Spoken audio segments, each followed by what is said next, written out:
What's up, folks, and welcome to another indie showcase. Any of you who've been around here for a while know that I love the Hotline Miami games. They are probably some of my favorite action games ever.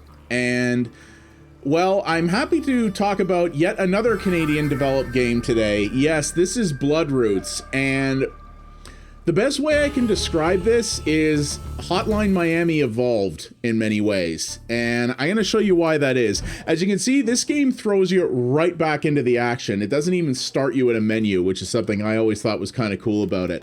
But this starts me at the point that I'm at now, and we're going to go back a little bit in this. This is another game just like Foregone, which came before this, which you should also go watch. This is a game that I actually streamed, but I also wanted to do a video on as well, because I don't think it's getting the love it deserves. This has actually been out for a while now, but it originally launched on PC with an Epic Store exclusivity, and it has finally been freed from the clutches of that god-awful platform. So I'm talking about it now because I didn't get to play it back then. It is out on all the major consoles as well. But they call this, in the Steam description, I believe they call it a one-shot death murder ballet, and that's pretty accurate. If you recall, the Hotline Miami games were all about very, very fast, visceral combat that was very difficult and didn't give you second chances. That is absolutely what this is too, except this takes it even further than that, which is what I love about it. This does have a story to it. Basically, your village was burned down, you were left for dead, and you're trying to get revenge. That's really what it is. So let's dive right into it here, shall we? Oh my yes. See why I like this? I hope you do. Yeah. So they call this a murder ballet, and that's pretty much bang on the money. Your goal is to get through the different levels, slicing up enemies as fast as you can, and getting as big a combo and score while you do it. And as you can see, you do it in style. Now, the thing with Hotline Miami is that those games, the combat in those games was wonderful. But, see, I don't even really need to explain this. You can just sort of watch it and get the point. But the combat in the Hotline Miami games was great, but you were limited, particularly in your weapons and implements that you had available. So there were guns and there were melee weapons and things like that, but there really wasn't that much that you could do with the environment per se. You had to use the environment to your advantage to get around and create lines of sight and block, and block your enemies' hits and things like that. But in this game, everything is a potential weapon. So you can pick up, as you saw there before, I mean, you can pick up various weapons that are lying around. You can pick up fence posts, you can ride barrels, you can ride wagons into enemies, you can ride a barrel that will explode when you hit an enemy with it and then set him on fire and then knock a tree over. You can pick up a ladder, do that with it, and then, I didn't do it right there, but you can pick up a ladder, do a swinging combo, hit a pile of enemies with it, and then throw the ladder up against a wall to make yourself a path to get up to a higher part of the level. You can pick up a vase and throw it at a dude's face. You can do all of these crazy, ridiculous things. There we go. In the environment, everything is a potential combo vector, and that's what really makes this something else. You can finish levels in this 20 different ways if you want, because, I had a door there. Look, I got a vase. Oh, shoot, we hit a thing with that. And some of these weapons will only stun guys. Other weapons will actually kill them. And if you take out the last enemy in an area, there will be a unique animation for what you took them out with. I've probably seen a dozen of them so far, and there's still more yet. And then at the end of it, you got score combos that have grading and leaderboards. And on top of that, when you go back to your base here, over the course of the game, you'll unlock different hats that you can wear to go back to previous levels and have additional special abilities with which to get better scores. You can only wear these on levels that you've already finished, so you can't use these to make the story easier for yourself. But you can put this, these little different helmets on. I mean, look at that. Like, how friggin' ridiculous is that, right? And you can go back to any previous level and try them again to get higher scores. This is really the core of it, and it is bloody fantastic. Like I said, there is a story. It seems fairly threadbare. There is some writing in it. It's goofy. It's witty. You know, it's not bad. Certainly not. But the core of this game is its action. And I've said before that I love good stories in games, but I will take well-designed, solid, fun mechanics in a game over story any day of the week. And on a mechanics level, this friggin' delivers. Before the developers went Epic exclusive with it originally, they had a closed test session on Steam that I participated in. I managed to get into that. And this played great then. It really did. But it actually does to me feel like it evolved a lot from then. It feels like that the controls are tighter, that it's more responsive. It's definitely better optimized than it was. This had some major frame rate problems and stutter in the testing that is definitely gone now. When I streamed this, I had some severe frame rate drops during certain battle sequences, and to be honest with you, I largely blame that on the fact that this is a Unity game and poor optimization is a bit of a plague with a lot of Unity titles. I actually don't think that's what it was. I was having some weird issues with my machine at the time, long story, that I've since resolved, and this seems to have improved a lot since then, so I don't think those technical issues that I had during my stream are really relevant anymore. But yeah, it runs really well. It controls well. The controls are very, very responsive, very, very sharp.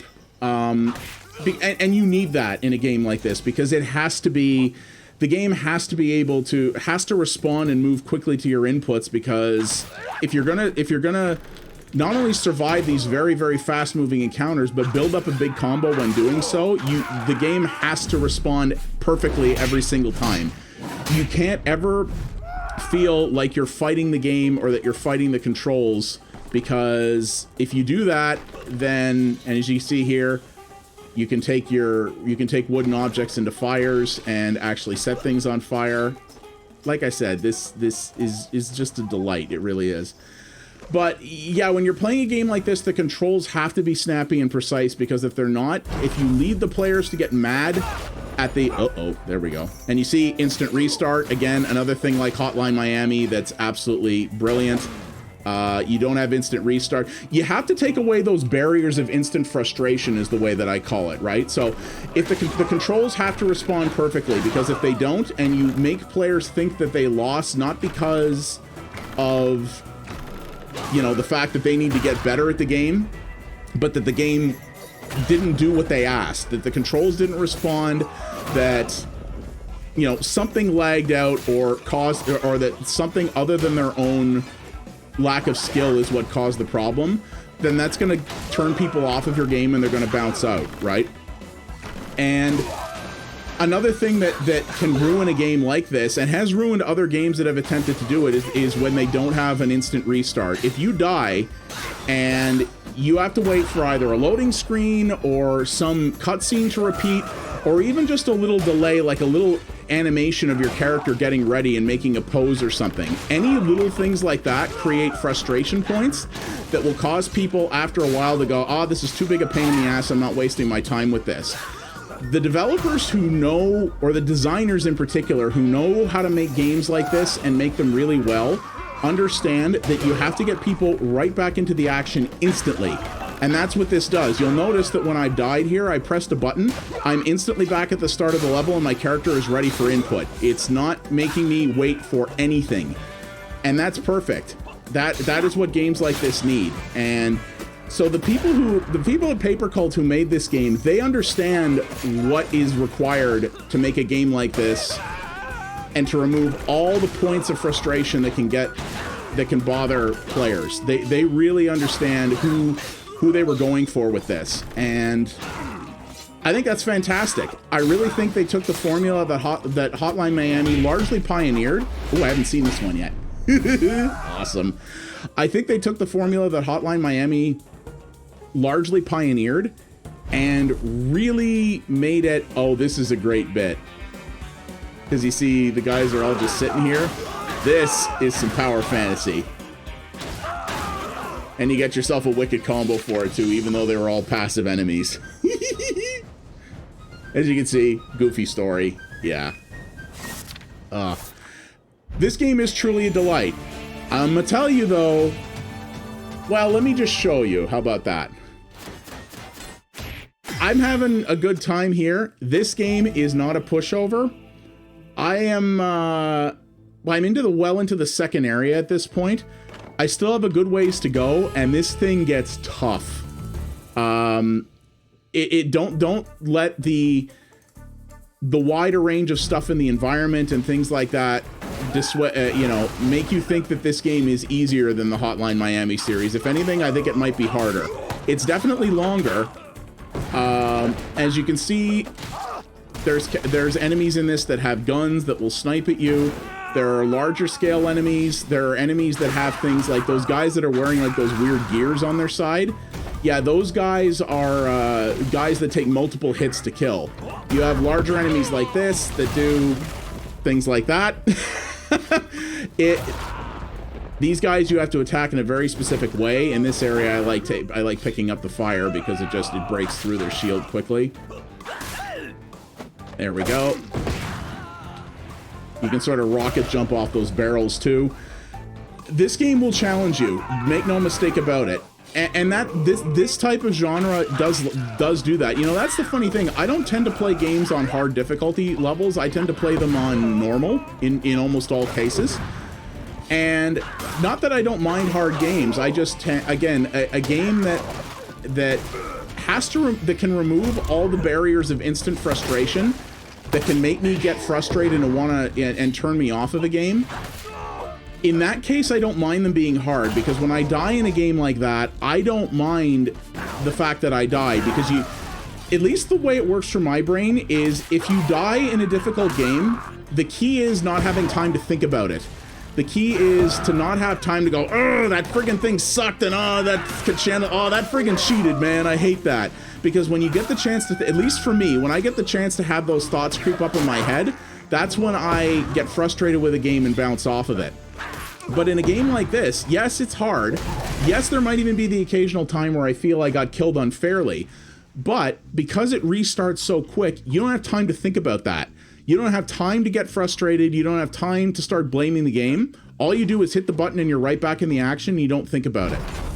And games that can do that are games where I don't mind the fact that they're hard.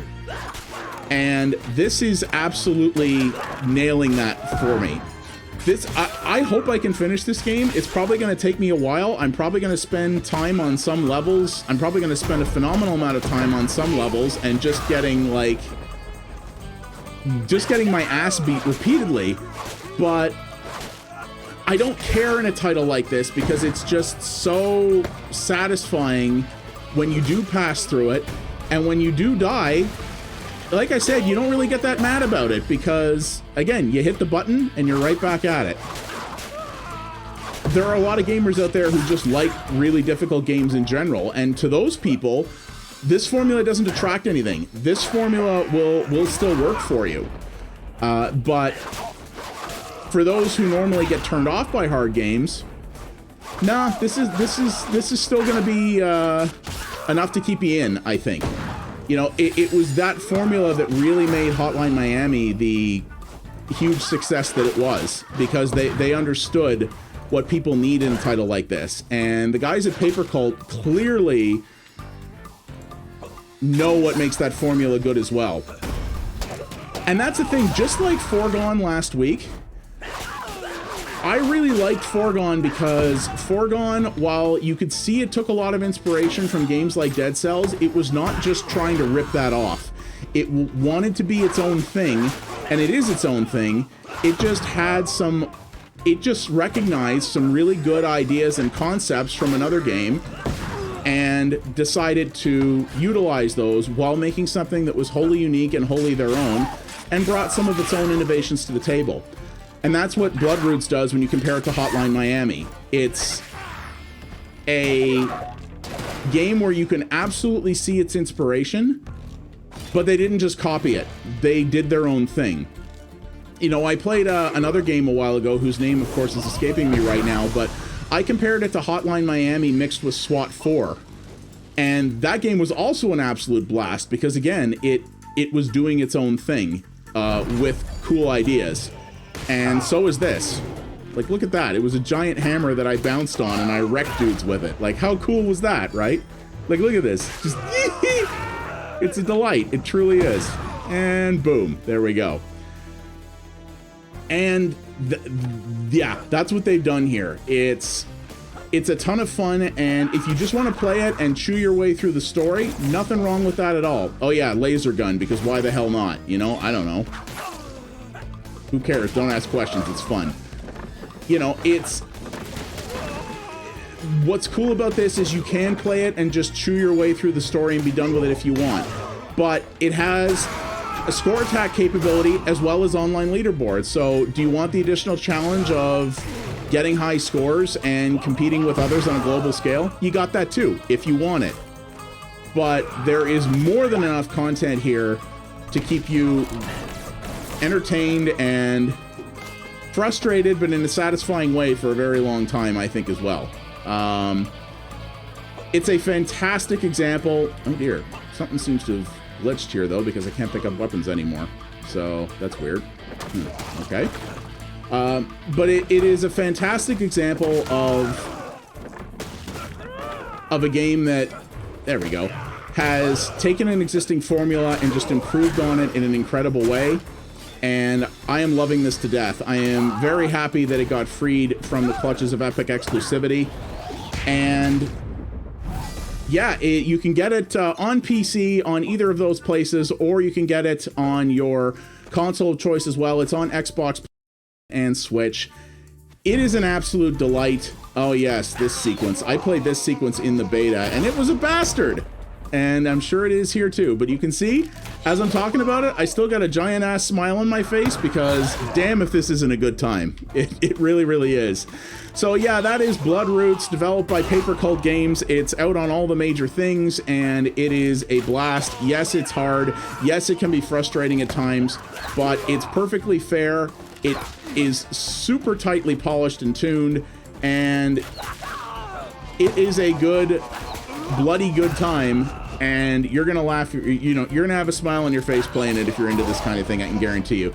You like Hotline Miami? Don't even think twice. Go get it. So thank you guys very much for watching. If you did like what you saw here, please do all the YouTube things. Like the video, subscribe, hit the notification bell so you can find out about more.